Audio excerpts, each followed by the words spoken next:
Среде Глодок, најголемиот кинески град во Индонезија, мирисот на кафе ги привлекува посетителите речиси 100 години. Индонезиецот со кинеско потекло, Лионг Минг Џо, е третата генерација во неговото семејство што го води ова кафуле, Коли Еста Кие. Порано овде се собирале многу луѓе да пијат кафе. Тука се собирале трговци и работници, пиеле кафе и со часови разговарале. И тоа е така уште од времето на дедо ми. Кинезите со векови мигрираат во Југоисточна Азија и Индонезија. Повеќето од нив дојдоа од кинеските крајбрежни провинции Фуџијан и Гуандонг за да тргуваат или да работат на фарми. Kenapa? Karena dari catatan sejarah yang Зошто отидоа во Индонезија? Според некои историски записи, регионот на Југоисточна Азија одамна е познат на кинескиот народ како плоден регион.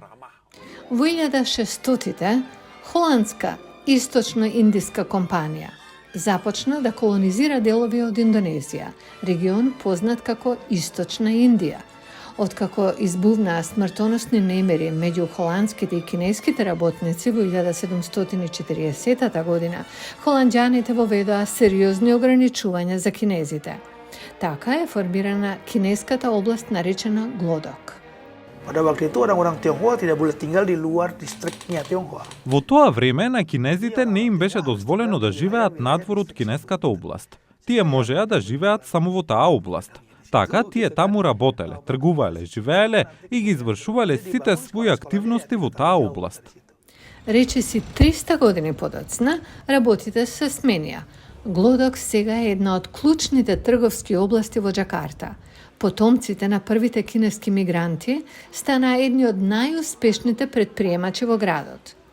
Овде, на улицата Панкоран, индонезиците со кинеско потекло поседуваат продавници, кои продаваат се, од традиционални билки до ориз.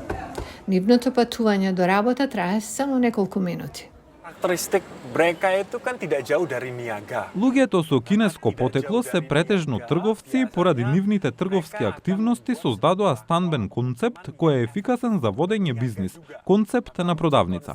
Живеат на горниот кат, а дуќанот им е на приземје. Но модернизацијата го менува ликот на овој кинески град. Трговски центри и синџери како Starbucks се изградени во центарот на Глодок. Лионг вели дека тие им се закануваат на традиционалните бизнеси како неговото кафуле. Но тој е решен да продолжи со својот речиси век стар бизнес. Kan beda. Kayak Starbucks kopinya beda. Nah itu Ние се разликуваме од Starbucks или кои било други модерни кафулиња. Значи, додека на луѓето се уште им се допаѓаме, ќе продолжиме. Градската власт го означи кинескиот град Глодок како област на културно наследство. Во 2022 година се отвори нова порта.